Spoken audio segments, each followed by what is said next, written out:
I just, because I happen to have it open, we have a data file that's on Blackboard called testscores.sav, right?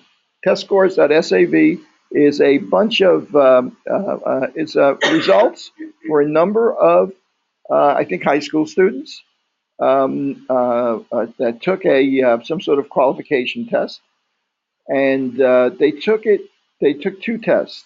They took a pre-test and they took a post-test. Maybe there was some intervention in between. They got some extra training, or they were better prepared for the second test, or whatever. But there's two tests involved. I'm just going to look at the pre-test, the first test. Okay, so now I have several ways that I can separate that into groups. The school setting, let me see, school type, and so on and so forth. Well, school type, I'm going to go into variable view. I know if I go into variable view and look at school type, that's that row right there, I can take a look at how it's coded, what the values represent. I'm going to click into the box values, and there's a little shaded box that shows up there. And in fact, there's only two values, one for public schools and two for non-public schools. So I know that variable only has two values that we've assigned to it. Okay. So one of the things I might be interested in is comparing how well public schools compared to non-public schools on one of these tests, on this in terms of score on this test. I'm going to go back to my data view. Okay. I also might be interested in just comparing how they did in comparison to say some other school that I know all of the test scores for the entire district or borough or something like that. In other words, compare it to a set value. So I'm going to say to myself, I'm going to compare every school here. That's the pretest, right? I'm going to take my sample of students from public and non-public schools, random samples from students in non-public schools, and I'm going to compare it to the LA school system, which happened to score an average of 75 points on the pretest. And I'm going to see if our schools are significantly different. So I have a set value I know for the entire LA school system, and I have a sample of how many students? I have a sample, a big sample, a real big sample of 2,100 students from all of New York State, let's say. Okay, that's not every student in New York State. That's just a sample from students in New York State. But the LA one is the whole population, and we know the mean. We know mu, the population mean, that we're comparing this to. Okay, so what am I going to do here? I'm going to do a t-test. I'm going to compare one mean to another mean. I happen to know the population mean of the other group. So there's only one sample involved. The other one is just a number. So I'm going to say analyze. I'm going to say compare means, because we're comparing the means of two groups. And I'm going to go into one sample t-test.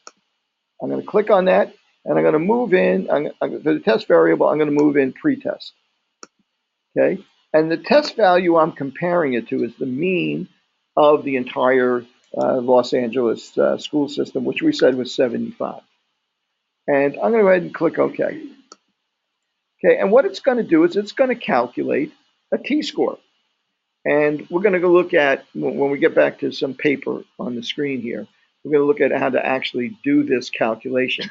But basically what we're doing when we do the calculation is we're taking the X bar, our mean for our sample, minus mu, the population mean for Los Angeles, and dividing it by the, somebody help me, standard error, right? And how do we get that standard error? Well, we got a really big sample here. So we got that standard error by taking the standard deviation of our sample and dividing it by the square root of the sample size. That's how we got our standard error. Right? For a very tiny sample, we'd be a little nervous about it, right? But that's a pretty big sample. So now let's take a look at what happens here.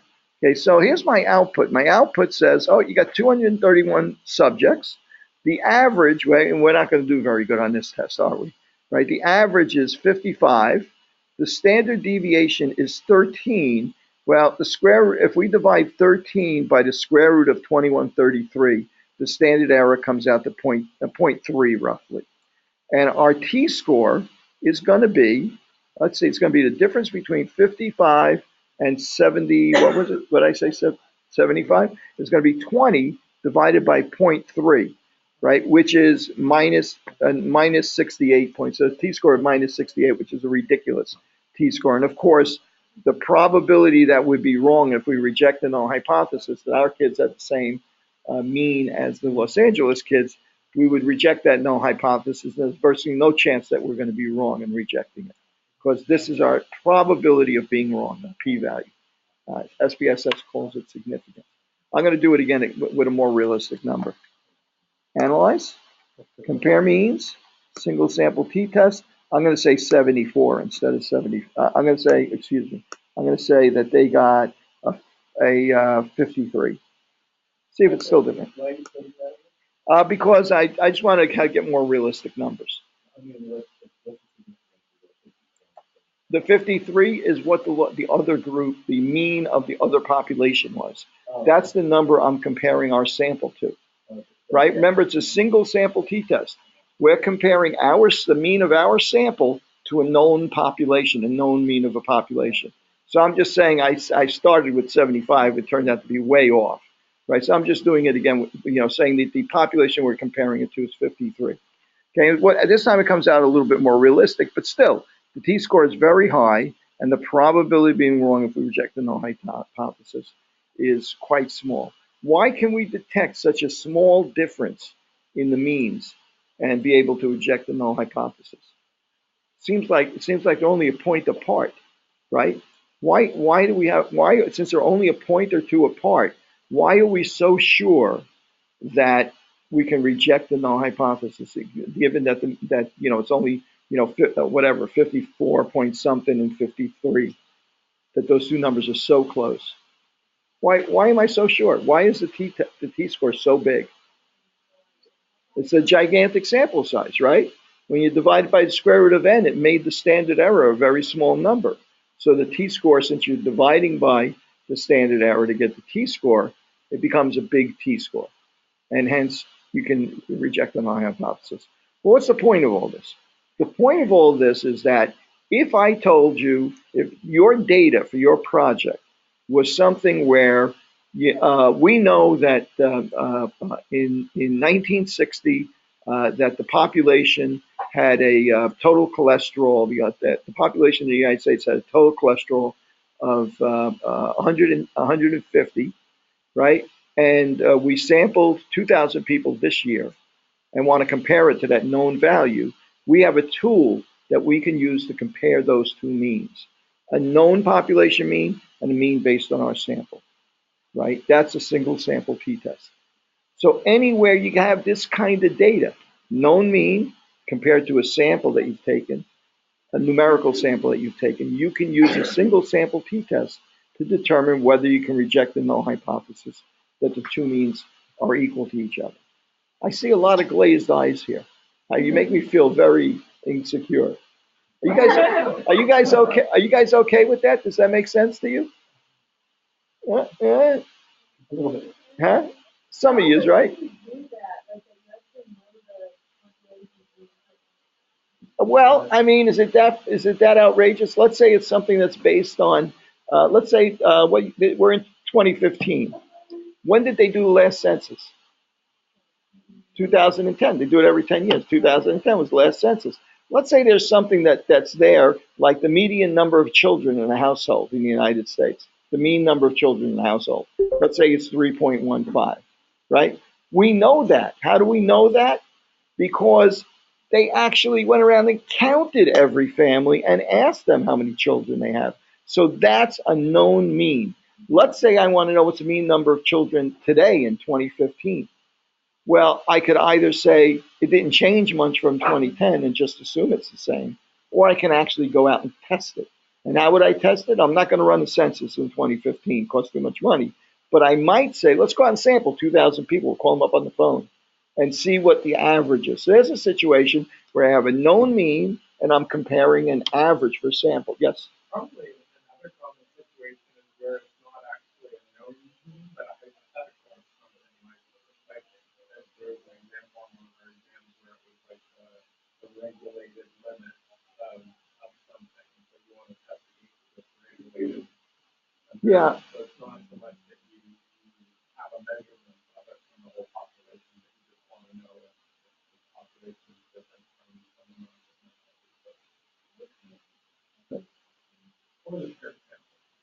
Yeah, we're gonna do a paired sample right now. Another example might be if the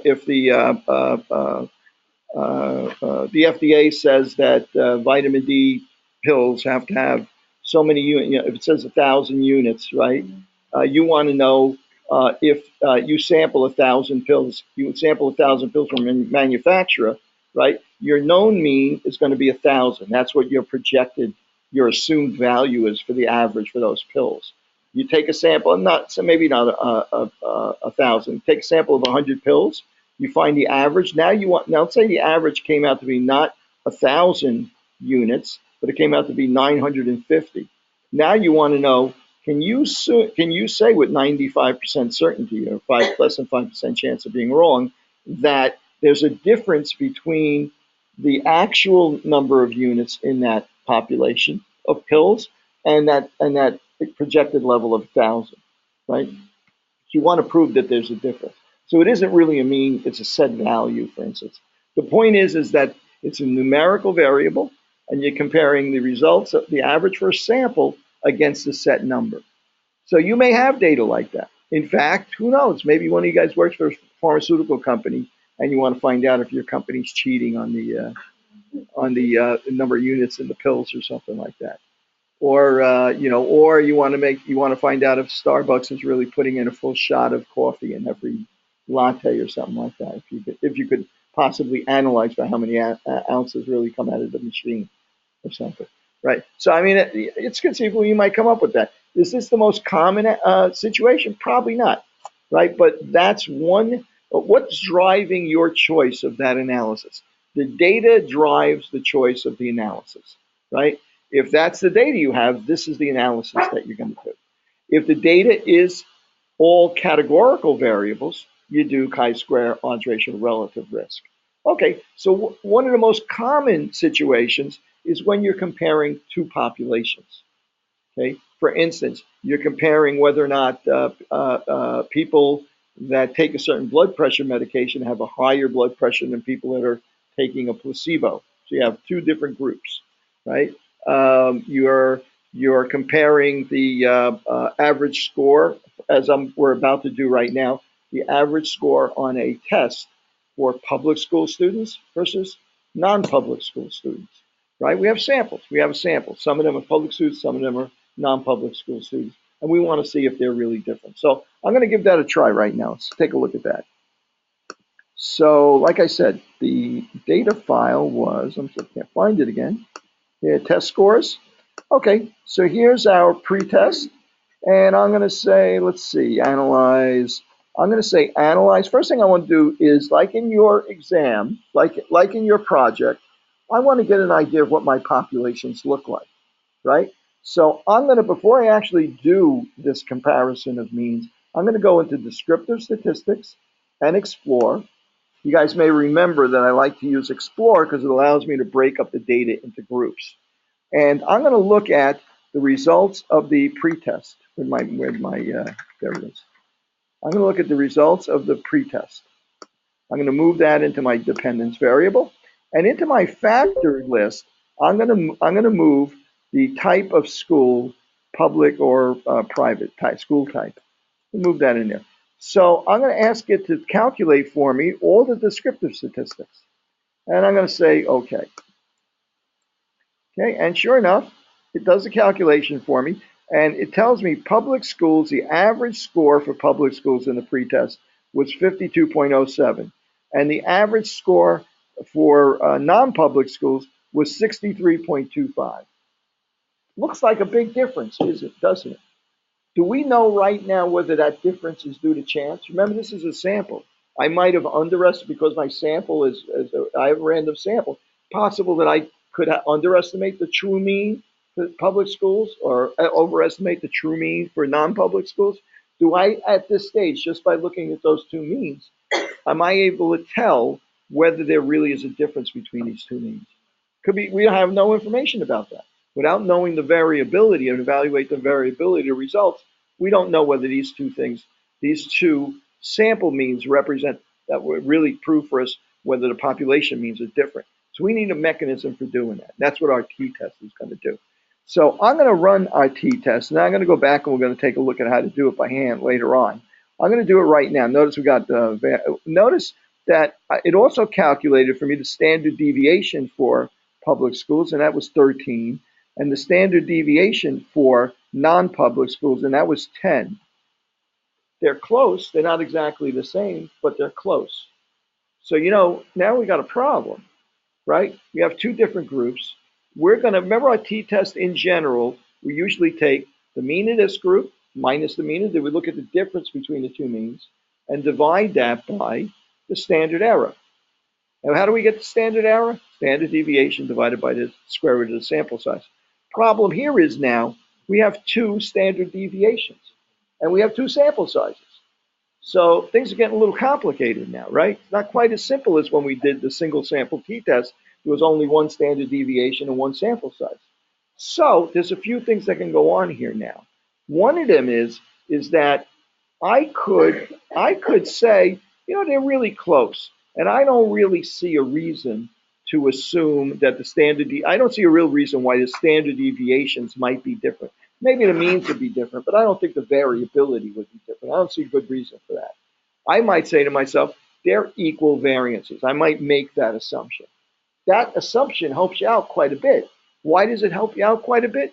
Because now you can base your standard error not just on the size of sample A and the size of sample B, but you can combine the two of them together into a single group and use that to calculate your variability, right? So you get a more accurate picture of your variability. So that actually kind of helps you out if you do that. But on the other hand, that may be a cheat. Maybe they're not. Maybe they're maybe they're so different, I really shouldn't make that assumption, that I shouldn't assume that they have equal variances, right? So we can have a t-test where we assume equal variances and a t-test where we don't assume equal variances. Let's get Spss to do it for us so that we don't have to worry about it. Okay, and then we'll go back and take a closer look at what formulas might be involved. I'm going to go up to Analyze, and how am I going to compare the means? How am I going to run this t-test? Analyze, compare means. Now, instead of a one sample t-test, what do I have now? I have an independent samples t-test. There are two groups of people, the two independent groups of people. Okay, you'll notice that there's another couple of selections there, including paired samples t-test. That's also sometimes called dependent samples t-test. In this case, they're just two groups, right? Public school kids, non-public school, they're independent from each other, right? So I'm going to choose independent samples t-test. And what does it want to know? It wants to know what the test variable is. And again, it's pretest. I'm going to move that in. And the grouping variable, what's the grouping variable? The grouping variable was school type. Okay, now SPSS is asking me now to tell it the variables for the grouping variable. The reason why it does, now we know there's only two groups. There's public school and non-public school. And if I remember correctly, it was 0 and 1. I don't remember which one was which, but it was 0 and 1. SPSS is waiting for me to click into define groups and tell them that the two groups are 0 and 1, right? You would think it would be smart enough to do that. And why would it bother asking me for that?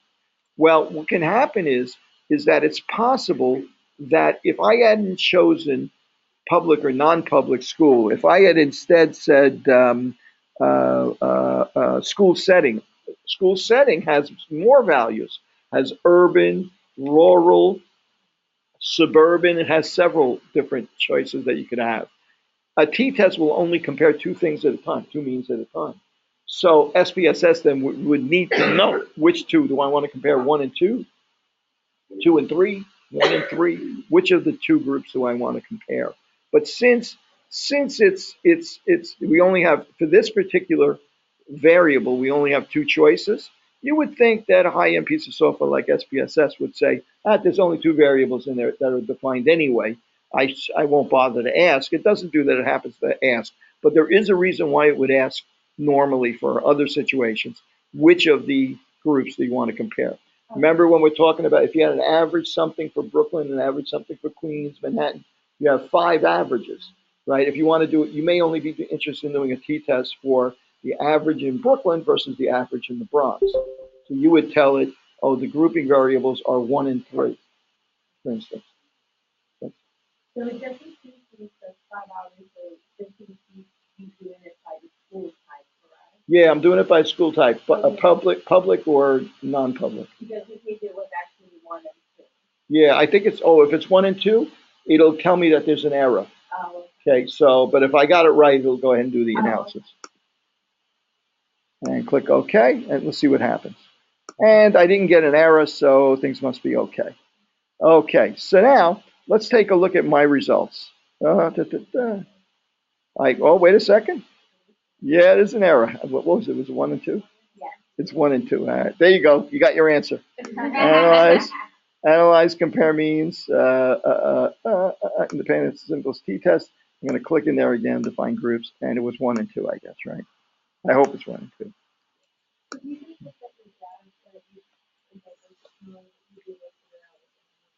Yeah, and the list mode, or even better, you can go into the variable mode, the variable view, and click in the value labels thing, and click in there, and you'll see what's defined. Click OK. Okay, and it did the t-test this time. Again, for the mean for the public schools was 52. The mean for non-public schools was 63. Did the standard deviation, calculate standard error for each group. Now, it does something interesting. And what it does that's interesting, I'll move this up, is it actually calculates the t-test twice, right? Look, there's 2 rows. There's a row here, and there's a row underneath here. And the top row says equal variance is assumed. The bottom row says equal variance is not assumed, right? And you'll notice next to it that there's this kind of 2x2 box here where you have like something called Levene's test for equality of variances. And this basically is doing a calculation to determine whether you should assume equal variances or unequal variances, right? So the top row is if you assume equal variances. This is what the t-score should be. The bottom row is if you don't assume equal variances, use the other formula, and this is what you should get for the t-score, right? Well, you can see that there's not a whole lot. It's 17.8 to 20.1. Ain't going to make any difference in this calculation which one you use because t-score is so gigantic, and the probability significance, that p-value, probability of being wrong is 0.000 is less than 0.001, right? Well, and that's far less than 0.05 our acceptable risk of error. So we would reject the null hypothesis in either case here, right? So, but there is a difference here. And it could have been a critical difference. So how do we decide which one to use, the top row or the bottom row? Well, we look at this test for equality of variances, and the top row says equal variance is assumed. Bottom row says equal variance is not assumed. And the test statistic is called F and happens to be 59.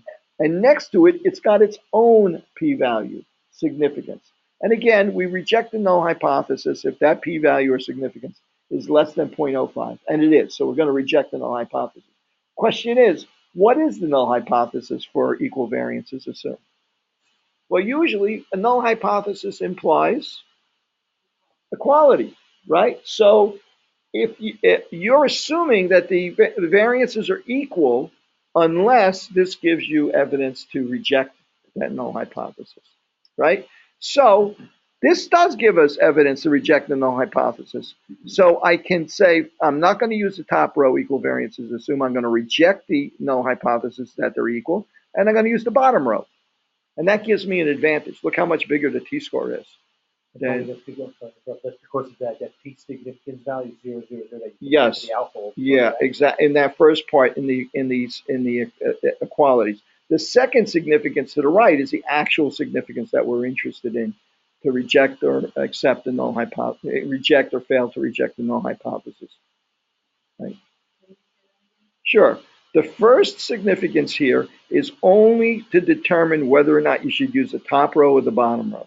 Right? This significance only for the purpose of whether you should reject the null hypothesis that the variances are equal and use the bottom row.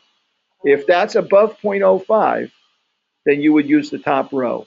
If that's less than 0.05, you would use the bottom row.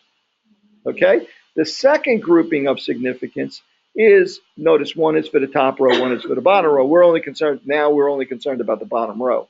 That significance is the significance of the p-value that goes along with the t-test that you actually wound up running. So would we reject the null hypothesis here? Yeah, because we knew from before that it's an enormous t-value, right? And so any time that you have you're going to work on a project where you have two groups, right? And you're working with numerical variables within those two groups. You want to compare the two groups. You're really comparing the mean of this population to the mean of this population.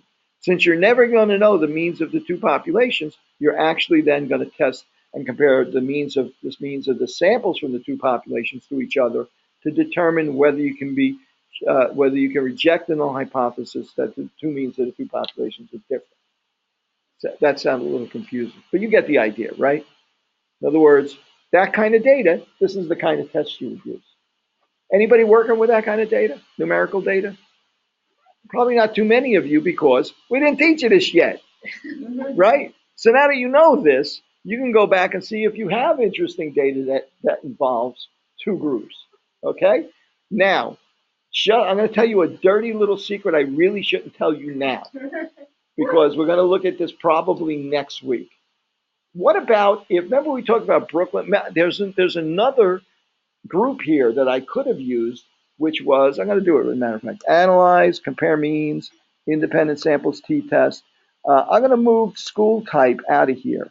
I'm going to go to school setting, move that in here, right? Well, define groups. Well, I hate to say it, but there were three groups in there. There was urban, rural, and suburban, I think, right? There were three groups. So each one of them, I'm going to have a mean for this group, a mean for this group, and a mean for this group. There's three groups. So I can only compare two groups, the means of two groups. So what would I do instead? Well, I could compare urban. I could do it like several t-tests and compare, and put 1 and 2 in here, compare urban to suburban, and then do it again, compare 2 to 3, which would be suburban to rural, and then go back and do it again and compare rural to suburban, or whatever. I've lost track already, but you get my idea, right? And you could have Brooklyn, Queens, with 5 boroughs. You would have to compare Brooklyn to Manhattan, Queens, Staten Island, and the Bronx. And then you would have to compare Manhattan to Queens and Brooklyn. You'd have to do a permutation of all the different possibilities, right? So you would do, for 5 boroughs, you would do like, I don't know, 5 times 4 times 3 times 2 times 1, right? 12, 24. You have 24 different permutations that you would have to do to compare two groups, right? So what's the problem with doing that t-test so many times? What's the probability of being wrong each time you do it, right? What's the problem? What's alpha? 5%, right? Each time you do it, it's 5% chance of being wrong. Well, if you're going to do it 12 times or 24 times, what happens? It's like playing Russian roulette. Sooner or later, the bullet's going to be in the chamber. Kaboom! You're going to be wrong, right? So you can't do that. That's not valid to do that. Not only that, but think how much work that is. So what we need is another test that'll let us compare multiple groups' means at the same time. Okay? Happens that there is one. It's called an analysis of variance. I'm going to run it right now for this. We're going to do it one time, and then we'll forget about it until next week, just so in case you find some data that says, oh, look, I got data on the 5 boroughs and what the rate of crime is and how many, maybe not rate of crime, and what the average blood pressure rate is in each 5 boroughs, right? Yeah, and this happens to be numerical data. You might find something like that. You'll be able to keep in mind that there's a test that will help you do that. So I'm going to give that a try now. And how am I going to do it? Analyze, compare means. That is called one-way analysis of variance. Don't worry about the name. It says analysis of variance, but it's really a test to compare means. That's why it's under the tab compare means. It really is comparing means. We'll talk about next week why it's called analysis of variance. So I'm going to click on that. It's going to open up, say dependence list is going to be, again, it's going to be the pretest scores. And the factor is going to be, this time I'm going to use school type, right? Am I right about that? No, it's school setting, right? School setting, rural and so on. Now I know there's 3 groups there, right? And you'll notice that there's a couple of there's something called post hoc, right? I'm not gonna do anything with that right now. I'm just gonna click, excuse me, I put this in the wrong spot. It should have gone down here by factor. Okay, I'm gonna click OK. There's something called post hoc. I'll talk about those when we take a look at what result we got. I'm gonna click OK. And we get a new statistic called analysis of variance. The analysis of variance, the statistic itself is called F, not the same F as the Levine's test, right? Different F. I shouldn't say that completely, but it's not the same. As far as we're concerned, it's not the same F, right? It's called, the statistic is called F, and the probability and the p-value that we use to reject the null hypothesis, if it's less than 0.05, is 0.000. So we reject the null hypothesis. Well, what was the null hypothesis? The null hypothesis in this case, we're comparing 3 means. The null hypothesis is the mean for rural students is equal to the mean for urban students is equal to the mean for suburban students.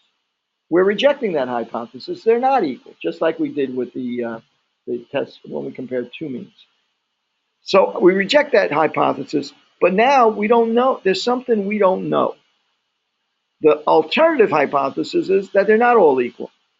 Well, that may be true for, do we know right at this stage? We really don't know whether, we know that 2 of them are different, at least 2 of them are different from each other. We don't know if rural is different than suburban, or suburban is different than urban, or urban is different. You know what I'm saying? We don't know which of the 2 are different. We just know that at least 2 of the 3 are different, right? So how do we know which ones are different? Well, that's what this thing, with this thing called post hoc test comes. Compare means, one-way analysis of area. I'm going to click into post hoc. I'm just going to click one of them. There's a lot of different tests you could use. I'm going to click that and say, okay. Doesn't matter which one I click for now. Okay, next week it'll matter. Right. This week it don't matter, right? And it compares each one side by side, but it adjusts for the fact that we're running the test multiple populations. In other words, it adjusts for the fact that we're doing many comparisons, so that the risk of being wrong if we reject the null hypothesis stays at 0.05. Doesn't go below that. Doesn't go above that. The risk. Okay, so what am I looking for? I'm looking for comparisons between these 2 schools where the probability of being wrong if I reject the null hypothesis is less than 0.05. And it looks to me like I can say that urban and suburban are different. See what significance is? Less than 0.05? That urban and rural are different. 0.0, because there's a difference there. And it looks like I can even say, it looks like all 3 of them are different enough. Right, because urban, suburban, urban, rural, and suburban, which one's missing? Suburban and rural. All of them have a significance 0.0. Now, in this case, it turned out that all of them were different enough from each other that we can say all 3 groups have different mean scores on the pretest. Yeah, right? That doesn't always happen. Sometimes only 2 of them will be different. The 3rd one won't be different enough from the others to be able to say it's really different. Okay, just the way the data came out. So if you come across a situation where that's the kind of data that you have, remember, the data you have, the information you have, it drives what kind of test you're going to use, right? You don't go in there saying, well, I'm going to use this damn test no matter what the data says. Well, let me tell you, some people do go in and do that, but I think it doesn't work out well. Right? You want to look at what kind of data you have and then decide what kind of test. Okay, so we looked at a single sample t-test. We looked at 2 independent samples. There's another kind of t-test which you could call a dependent samples t-test, but most people like to call it a paired sample t-test. Okay, and I'm gonna give you an example of one right now. I don't need to close this. Oh, I close it. It doesn't matter. Okay, so this next version of the test that I'm going to show you is called paired samples t-test. And I'm going to try and open one right here. Let's see if we got it here. Okay, I'm going to go into open. Actually, this may be one, but I'm not going to use this one right now. I'll go back to that in a second. Open data. Oh, I hate this. Doesn't even navigate right, this program. When the file is also on the. Yeah, it's a serial file. You know, like cereal, like, you know, like Kellogg's, not like serial killer. Serial. Let's see, where am I going? Session 10. And serial. Where is it? Do I have it here? There it is, serial. Okay, and what's going on here is we have 14 subjects here. And we asked each one of these subjects to eat a certain kind of cereal for a week. We measured their cholesterol, and we had them eat cornflakes for a month, let's say. And at the end of the month, we measured their cholesterol level. At the end of the month, we checked their cholesterol level, and we measured how much it was down from when they had before they started and went on the cereal regimen. And we had the same person stop eating cornflakes and start eating oat bran instead. And then we looked at how much it reduced their cholesterol when they ate the oat bran. And some people got to eat the oat bran first. Some people got to eat the cornflakes first, and so on and so forth. Switched it back and forth. Okay, so each one of these subjects is the same person, right? If you're in row one, when this guy ate cornflakes, his cholesterol went down 3.84 points. When this guy the same person ate oat bran, he got more of a reduction, 4.61. When this person ate cornflakes, his went down 4.8 on the cornflakes, but a little less, 4.54 on the oat bran, right? So these are the same people. So how does that help us? Well, that helps us because it removes the variability of having different subjects who might have different starting cholesterol levels, right? This is kind of a cleaner way of doing the test than saying, I'm going to choose 14 random people eat oatmeal, 14 random people choose eat cornflakes, and then we're going to compare how much cholesterol went down. Well, there may be so many other factors. Maybe there's more smokers in this group. There's more this. There's older, younger. This, you eliminate all those other variables because it's the same people eating two different kinds of cereal. Each one, testing both cereals. A lot of times they'll do something like this with a drug test. Before you take the drug, after you take the drug, what's the reduction? So in effect, you're not really comparing this column to this column. What you're really looking for is the difference the same? So if this were Excel, I would subtract the number for cornflakes from the number for oat bran, for instance, get a new number, which is just the difference. And I'd calculate the differences for every one of them. And then I would evaluate to determine whether the average difference was different than, what would you expect? What's the null hypothesis? The difference is equal to 0. Then I would do a t-test to see if my sample differences are statistically different from 0. If I can reject the null hypothesis that the differences are equal to 0. What kind of t-test is that?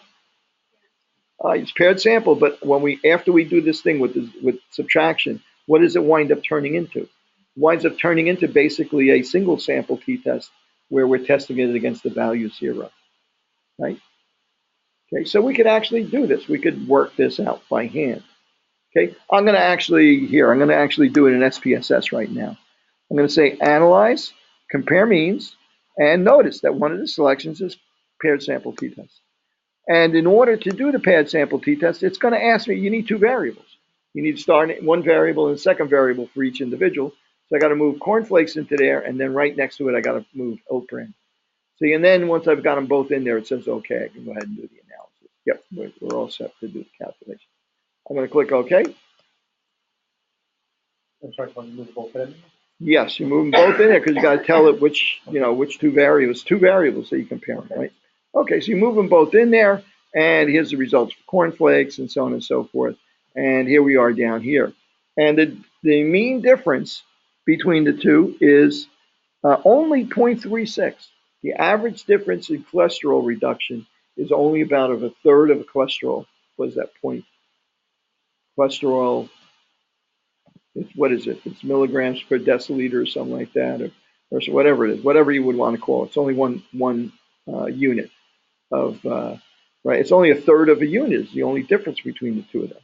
Okay, but the standard deviation is 0.04. The standard error is 0.1. Okay, so what is the t-test? What is it? What does the t-test tell us is the likelihood of getting that big a difference given this standard error? What was the t-score? T-score is negative 3.3. So the t-score for 13 degrees of freedom gives us a probability of being wrong if we reject the null hypothesis of 0.005. So do we reject the null hypothesis? Yes, we do. And in this case, we reject the null hypothesis, even though the difference is small, we reject the null hypothesis not because we had such a big sample size, but why? Now, don't think about the bottom now, the sample size, think about the top. Would it be The variability, right? Standard deviation. The variability was so small that it was easy to reject the null hypothesis. The values were so close to one another for each of these two groups, right?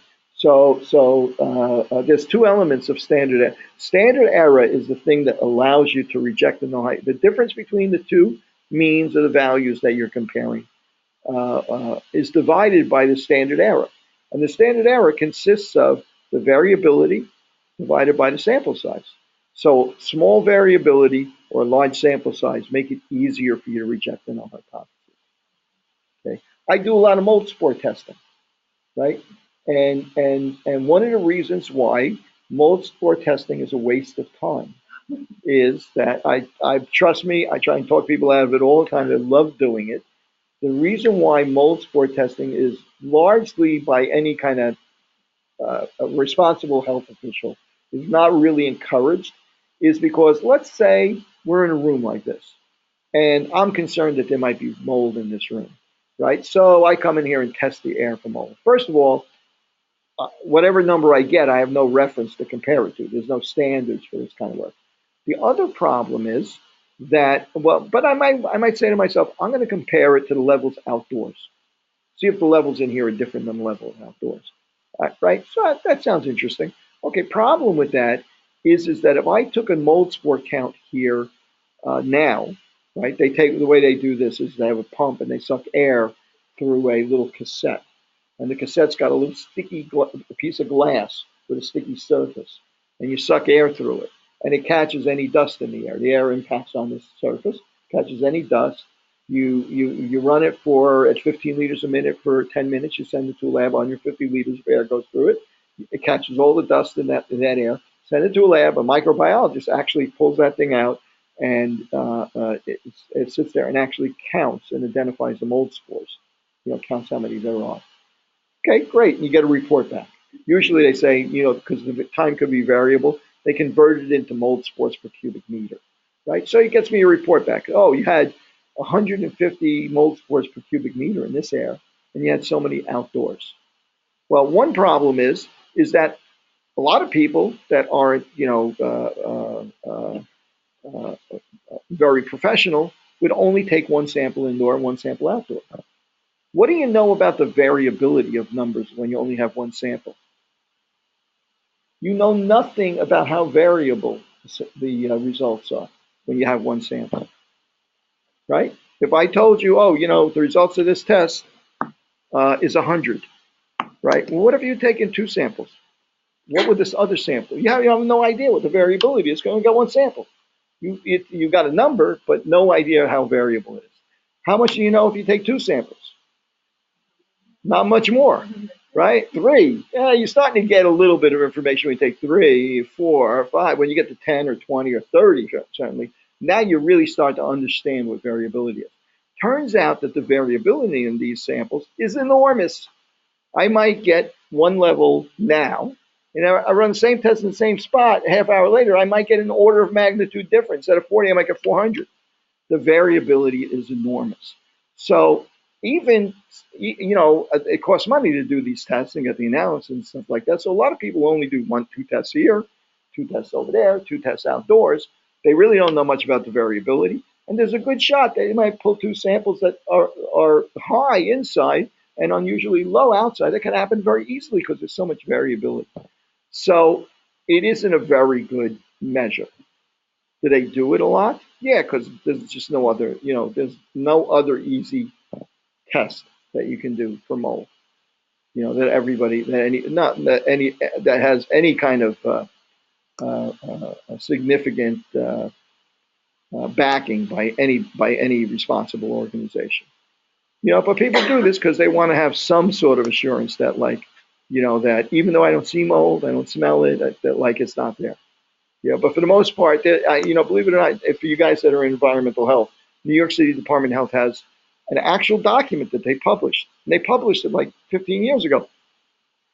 Guidelines for the assessment and remediation of mold in buildings. And it recommends that you don't bother with testing, that you just inspect. You look for areas where there's moisture, condensation, so on and so forth.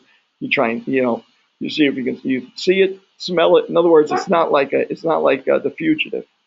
You got mold, you either smell it or you see it, you in most cases, or you can suspect where it might be. So that's a situation where variability is very large. Yes. I did that as a Yeah, isn't it? Isn't it? I can tell you, I have a lot of colleagues. I have a lot of respect for them, but there's a few of them will find mold everywhere, and they'll just run in and they'll test everything. Yeah. Yeah, boilerplate. We call that boilerplate. It's like, yeah, yeah, yeah, exactly. And you can't dissuade them. And you tell them, and you probably had a lot of experience with this. So a lot of times you would walk into a facility and you'd look around and you'd know where to go to look, right? The basement, condensate pan, an air conditioning unit. If they got a humidifier, that's suspect. Leaky piping, leaky windows. The top floor, you suspect the roof. You suspect the roof, and so you know where to look for mold. And after a while, you start looking around for it. You don't smell it. You don't see it. You check out all the places, and your with some experience, your physical interpretation of what situation is the building is probably more valuable than any testing that you do. Yeah. Who's the second company? Oh, I've heard of them. I don't think I've done it. You want to know something? There was a guy that presented a paper on the variability of mold spore counts at an American Industrial Hygiene Association conference about 8 or 9 years ago. And I've been looking for that paper because I don't think.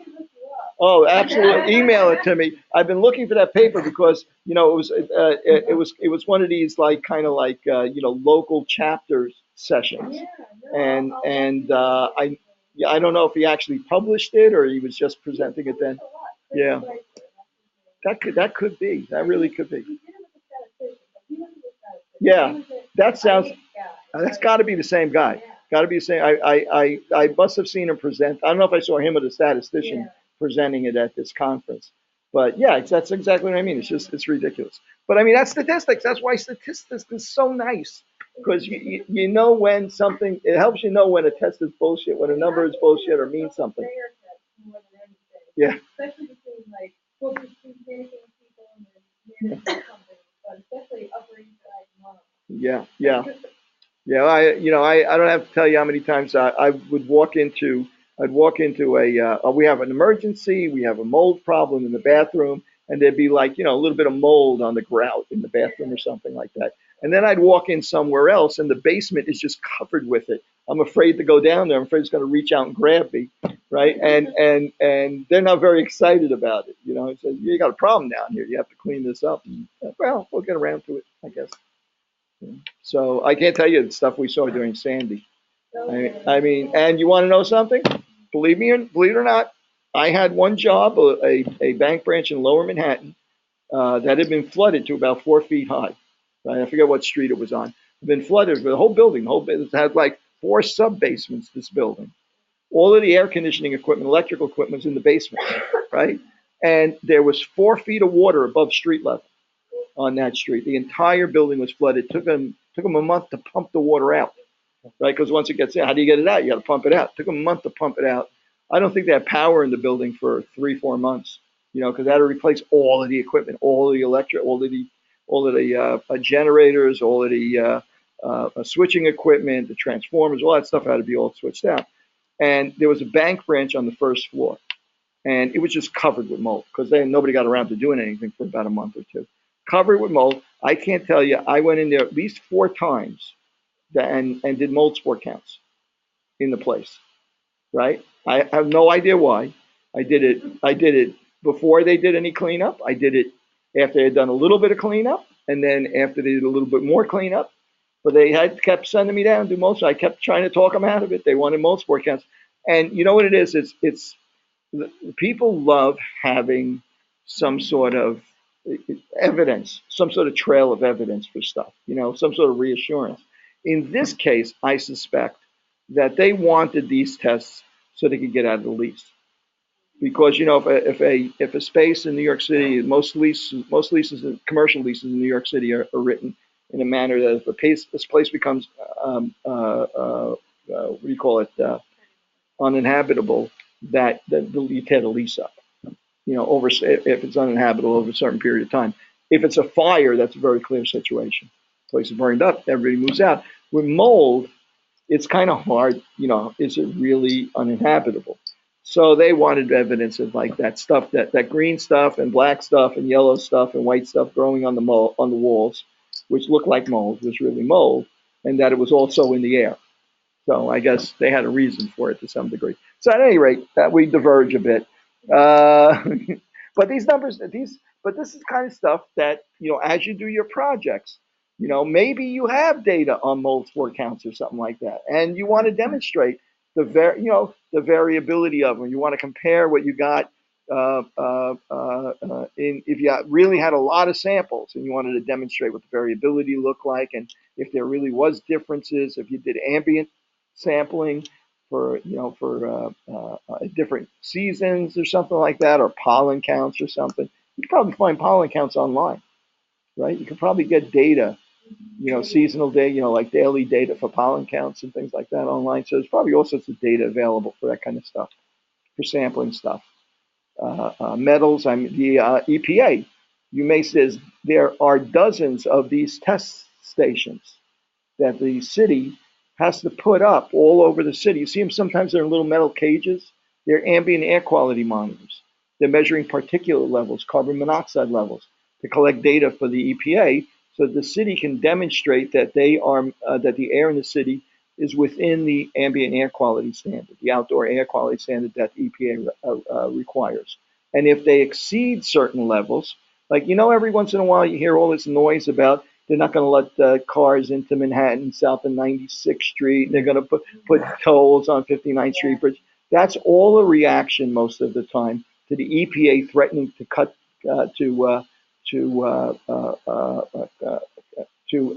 take highway funds or some other money away from the city because they're not meeting the ambient air quality standard, usually for hydrocarbon particulates and carbon monoxide, which is, of course, associated with vehicles. So the city makes a big stink about they're going to do all this stuff until the EPA goes away and gives them an extension of 5 years to come into compliance. And most of the time, they're getting closer and closer to being in compliance because cars are getting cleaner, rather than anything the city's doing or anything like that. So, but that does come. You'll see these test stations all over the place, and they move them around a bit. There are other ones that look a little bit more mysterious, that if you stop a guy that's servicing them, he will not tell you what they are or what they're testing for. And I suspect it's because they're testing. They may be using these devices to test for toxins and stuff like that. Who knows? Maybe microbiological contaminants or sarin or whatever else. They might be using them as part of a test program to monitor the air in certain areas, in certain situations. But they're very secretive about what the other ones, they're pretty open about what they're doing. These little ones that they sneak around and stuff like that, they won't tell you about. They don't want to Whole cause a other scare, I thing. guess. Yeah, they don't want to cause a scare, and they also, they don't want to tip off people that they have the capability of doing this kind of monitoring. So at any rate, okay, so what we have here. We have a way to test, do a single sample t-test. We have a way to compare the means of two samples, right? Two populations. We have a way to compare the means of two populations, assuming they have equal variances. Two populations, assuming they have different variances. We have a way for SPSS. SPSS will help us determine which of the two tests we should use. And moving into next week, we're going to have a way to compare multiple populations means at the same time. That analysis of variance stuff. Okay, so